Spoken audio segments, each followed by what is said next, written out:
என்ன மச்சான் புதுசா கோயிலுக்குலாம் போயிட்டு வந்த மாதிரி இருக்கு? அது ஒண்ணும் இல்ல மச்சான், குடும்பத்துல பிரச்சனை, அதான் கோயிலுக்கு போய் பிரச்சனையை தீர்த்து வை, எங்களுக்கு பணத்தை கொடு அப்படின்னு கடவுள்கிட்ட வேண்டிட்டு இருந்தேன்.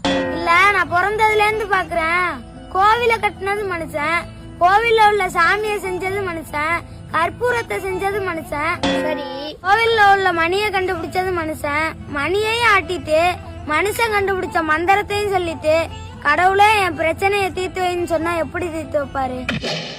கடவுள் நமக்கு என்னதான் கொடுக்கல, பணத்தை கொடுத்தாரு, நீரை கொடுத்தாரு, நெருப்பை கொடுத்தாரு, இந்த இயற்கையை ரசிக்கிறதுக்கு கண்ணு கொடுத்தாரு, மூக்கு கொடுத்தாரு, காது கொடுத்தாரு, உழைச்சு சாப்பிட 2 கையை கொடுத்தாரு.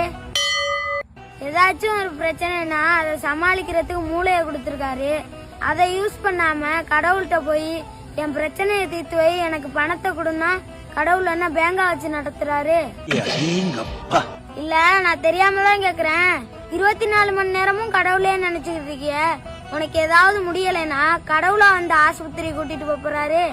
இல்ல, நான் தான் எந்திரிச்சு போகணும். கோவிலுங்கிறது நிம்மதியை தேடி போற இடம், பணத்தையும் பிரச்சனையும் கேக்குற இடம் இல்ல. சரி மச்சான். மச்சான், உன்னை நல்லா தெரிஞ்சுக்கோ, கடவுள் பணத்தையும் பிரச்சனையும் சரி பண்ண மாட்டாரு, அதுக்குண்டான வழியை தான் காட்டுவாரு, அதை நீ தான் தேடிக்கணும், புரியுதா?